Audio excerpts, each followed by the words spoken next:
Hello, welcome back to a future video. Today I'm doing my 15.1 support tier list. So if you content, like, subscribe, and let's get into it. This is the final tier list of the patch. We have gone through all 4 other roles. It is a new season. A couple of things have changed, and support is probably the role which has been least impacted by the change. Honestly, when I went through and redid all the tier lists, support was the one which I could look back and see that not a huge amount has really shifted from where it originally was.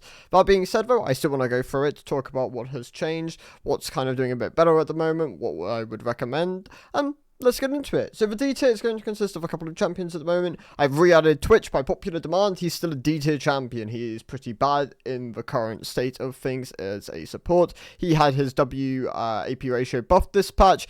It needs to be considerably greater, like across the board, for him to really be functional as a support at the moment. The loss of Crown Guard has really hurt his ability to build effectively for the role. You're still looking at a Nash or Rabadon pair. Shadow Flame looks to be a really bait option on him. That being said though, you shouldn't really even be playing the pick. It's bad and you'll lose a lot of LP by playing it. Obviously it's gonna come down to comfort and mostly OTPs who play it on the off chance. Vigar, the very underperforming of the support role. Obviously he has a kit very much built around wanting to be able to CS, get gold, scale up with levels. It really is kind of counterintuitive to play him as a support. Obviously the cage is what is perceived as having value here, which is why he does see some play paired alongside the likes of Ziggs, but he still does underperform here, and it's just a pick I wouldn't really recommend. Malphite is more functional than I would say the other two. He has a level of harass for his lane. His ultimate is a great engage tool. He's still not a great support option by any means. Obviously, he's very prohibited in what he can provide, and you're not going to get the same level of income as a solo lane Malphite, nor the level, so you're not really going to be that tanky. You're never really going to have the damage to kill a target unless you're very aggressively ahead of the curve. Ashe is probably a surprise to some people, which is why she's in the D tier. This pick is traditionally more elite skewed as a champion. She also had a slight kit adjustment this patch, trying to push her away from being as oppressive early on. It does mean that she scales a bit better. Ashe support is actually more of a scaling skewed pick in her current state, but she still does underperform in the role. She's just a pick I wouldn't really recommend playing unless you're very comfortable with the laning phase and then utilizing her ultimate and her harass out of lane effectively. Camille drops down to the D tier. I mean, she could probably be a C tier pick. I actually might just have her in the C tier, so I'll talk about the final D tier champion, what is Yuumi. Yuumi is being buffed quite aggressively in 15.2, so I'd recommend trying her then. At the moment though, she's in a very bad spot. Obviously the champion's a bit of a mess. She's very limited in what she can really function with. That, alongside the fact that her kit is intentionally kept weak because of how frustrating she is when she is an effective champion. Overall, recommend trying her in 15.2. I still don't think she's a great learning champion though, and probably still isn't going to be the way you'd want to climb. So yeah, she's going to be in the D tier. I'll talk about Camille now. Her popularity's basically completely died from the support role. She is now primarily once again being played as a top laner. I want to say it's 95 to 5%. The kind of build which she used to run was the Halo Blades with the Emax and Blood Song with Cinder Sky or Eclipse pairing. All these items have either been nerfed, adjusted, she's been directly nerfed a couple of times more recently, and it's just left her in a pretty bad spot for support. If you're looking for someone with a relatively similar play pattern, Pantheon is actually doing a bit better. Honestly, one of his best spots for support at the moment. Camille is just, a pick I'd recommend beginning to avoid now. Silas is going to be over my C tier. He received a direct nerf, plus he's not doing as well at the moment. He's a conditional support at best, being utilized as an anti-Varus Leona pairing kind of champion, and maybe there's a flex option in a very, when you have a very bad mid pick. Still not a champion I'd really recommend. He's just conditional and kind of on the weaker side at the moment as a support option. Needs a lot of gold and oftentimes levels to really be functional here. Swain's in a bad spot. Swain, for his main role being a support, is really not the strength he should be, to the point where he probably should have been buffed this patch directly for support. The problem which you run into when buffing Swain though is his bot lane power and his mid lane power tend to be a bit on the high side. I think Swain could probably just be could either just be pushed towards being a main support and only kind of like build the champion around support so he's not a lane problem, or you just shift him towards being like a mid laner or a top laner so you don't have the frustration of trying to balance him for a role which he just never has really ever been that great in without like being overpowered within some of the other roles. So Swain in a pretty awkward spot at the moment, definitely underperforming as a support option in his current state though. Amumu as a champion, I believe, is in a very good spot at the moment, especially when you play him as a jungler. I think he can really function quite well there. Is a great like mid elo, low elo pick, which is a very simple to understand, high damage tanky kit. The problem with Amumu support is his first item just isn't good enough to really like enable him to be what he wants to be. I say it every time, but even Shroud existed, Amumu would be a great support option. Struggle is he has to go lock it first, and that feels really bad.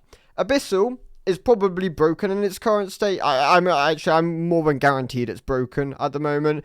When people catch on, it will probably end up getting nerfed, but it is a great second item option on him, especially when you have a lot of AP on your team. So I'd definitely recommend looking into that if you are playing Amumu support. Obviously, if you're playing it, you're traditionally pairing it alongside like MF or Samira. I have seen it function more recently, so could arguably be a low B tier, high C tier pick. I have him here though at the moment, and I think he's fine. I think he's not amazing, but I think he can be fine in the right spots. Teemo is within the B tier. This is going to be a surprise to many. This champion actually does function well as a support option. He is a good scaling, low elo skewed, anti-auto attacker champion which can function well as a support. In fact, quick play Teemo is broken as a support, which is incredibly funny to think about because like Teemo has been kind of like popping up everywhere and in different ways, like whether it's like jungle Teemo, support Teemo. Like this champion I think is underrated in fact, but yeah, is also a pretty big frustration point, and I think if you pick him in the right spots, he can be a pretty valuable flex option. So Teemo support, don't sleep on it. I think it's actually got some sort of merit here. Pyke and Renata should probably be C tier picks. I have them here because they are, I don't want to say perceived as meta options. I think Pyke is an incredibly volatile elite assassin pick and really suffered a lot with the loss of eyeball collection.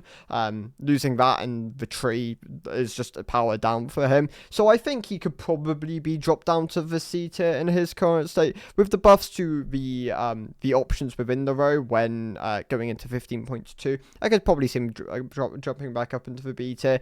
But in his current state, and just assassins in general, they are very underperforming, and I am going to drop him down to the C tier for the moment. In elite though, and if you compare it with champion, he does end up going back up a bit, so yeah, this isn't like a locked C tier. I just think he's pretty underperforming for the average player.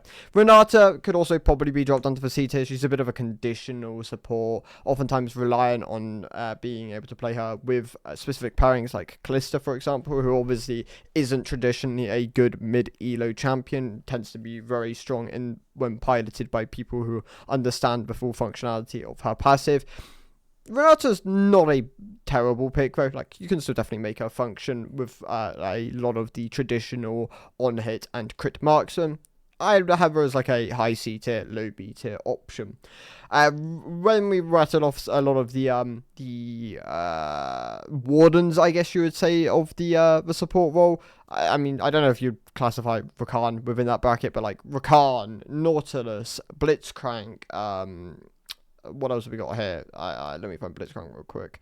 Fresh. There was one other which I'm missing. Leona. A lot of these champions can be very good. Like, in fact, most of them, if you pick them in the right spots, or you're just like, they are very, very safe options. Like, you know what you're gonna get, you know what you like comes with the package. It's either CC, a hook, decent, like, I mean, a large amount of crowd control, and oftentimes a decent chunk of base damage. I don't think they're the best way to climb within solo queue, and I think you can be limiting yourself if you're only like looking at the perceived meta options. But these picks, yeah, they can get the job done, and I'd say they're a slight bit like tier higher than like your Renatas and your Pikes at the moment, but they're not the best way to climb. And I do think that people oftentimes overrate these champions as just being like the stereotypical go-to options within the support role, as they are like, the support picks.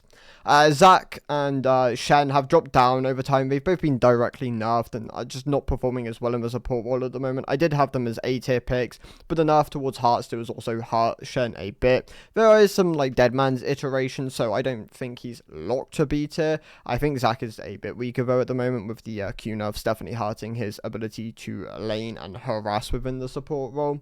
Seraphine drops down to the B tier. She's definitely one of the more underperforming support mages.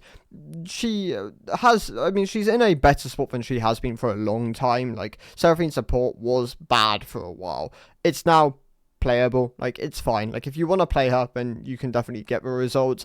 It's not gonna be like the win, like the thing which wins you the games oftentimes, but yeah, you can be quite a valuable or like a CC / enchanter option with this utility option with this champion.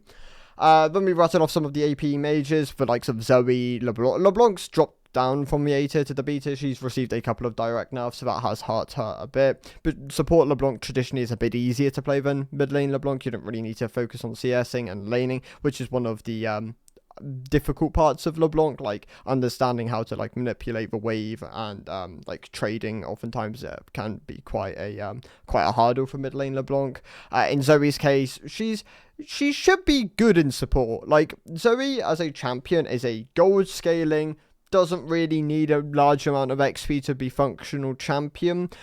Mid lane Zoe traditionally is just weak for the most part. Like, they don't really like having Zoe as being a strong mid option. I can't remember the last time I like actually saw Zoe mid with like a above 50 or 50.5% win rate. But yeah, in support, she's a fine option. Like, I'd have her as a good B tier pick. Like, if you can pick, if you can consistently land bubbles and you execute your combos correctly, she is an effective burst mage within the support role. Hui also finds himself as like a mage option. I think he's a slight tier below the other two, but I have him here as he does kind of fall into that like mage category from like the mid lane options. His utility does give him a good amount of options here.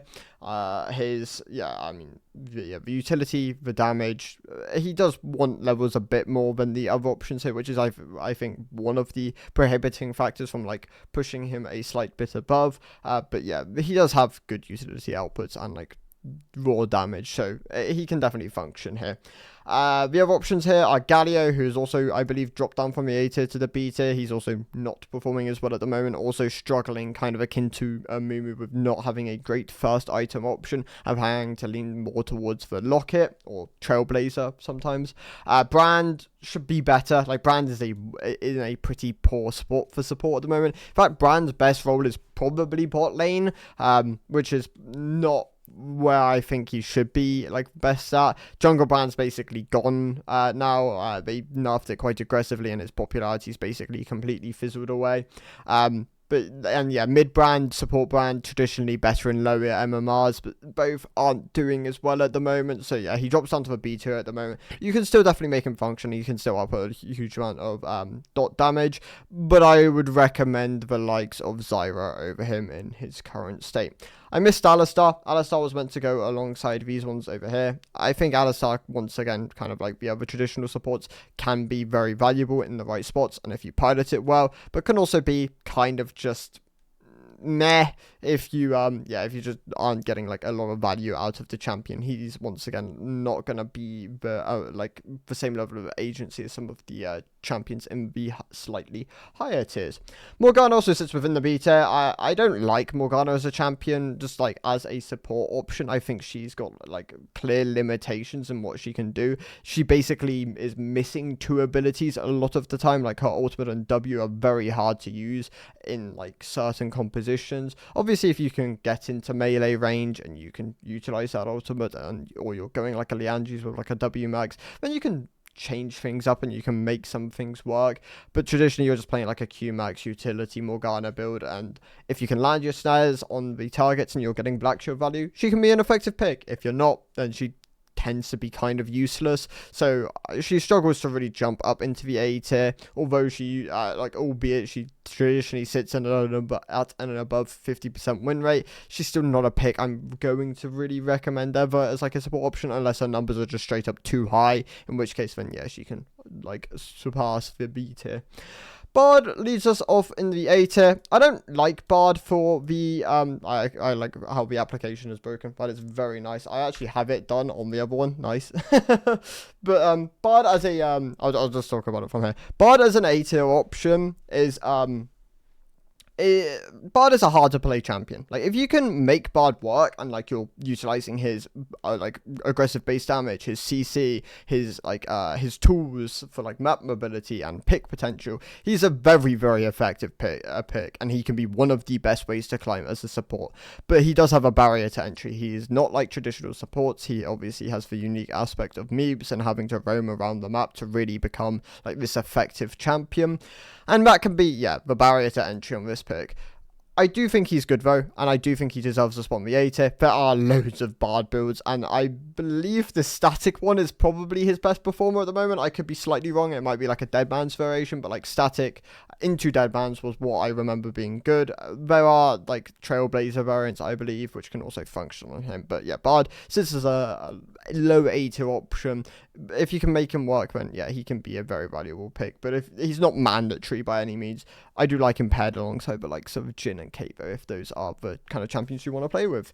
Pantheon actually finds himself within the A tier. This is the highest I believe I've ever had Pantheon support. I traditionally don't like Pantheon. He has clear limitations, like he is going to be an early game bully and then fall off very aggressively later on into the game. He, however, is doing a bit better at the moment. I believe the Blood Petal is actually helping him a decent amount. Like, he is someone who very aggressively scales with Adaptive Force, like with that very aggressive bonus AD ratio on his Q.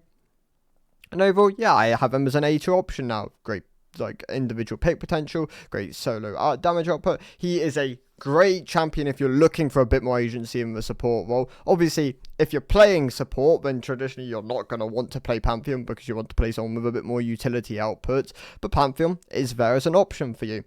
Elise, so as I was making this video, I quickly had a look over the LCK games after I got back from work, and Elise saw, I believe, 2 games of support, which is really funny.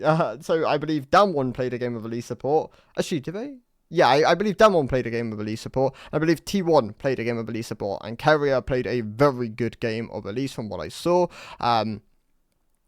Yeah, I think the pick is legit. I think the fact that she, like some of the other champion, like some of the other mages here, doesn't require as much XP to really be functional as a champion. And it's mostly built around her base damage, cocoon, and her gold scaling. So if you're getting kills, you can be a really effective champion. I think she's a solid A tier option. Obviously, the win rate, I believe, is slightly deflated by a bunch of new people, like playing new players on this champion. But over time, I think she, should be a decent support, unless she is obviously nerfed. Nico is in a bit of a weird spot. She obviously received her rework like back along, trying to make her more popular. It was effective at the time, and she's not really that popular anymore at all in both mid and support. In fact, support is her most popular role, and even that is really struggling for players. She does have good tools in the support role, and she can be a very effective lane bully with a great ultimate and great pick potential. But yeah, she's unpopular, and it becomes a lot harder to rate a champion when you don't really see it as much. But yeah, the snare, the base damage, and like the early game harass can allow her to be a pretty effective champion. Zilean and honestly like Taric are 2 champions which I think can always be viable as support options. It really comes down to, are you an OTP at the champion? Like, Taric OTPs make this pick work in most spots. If you're not a Taric OTP, though, you traditionally just want to pick it as like a counter, or like with specific synergies, like Nyla, for example. Nyla Taric is obviously a very well-known, like, really strong pairing.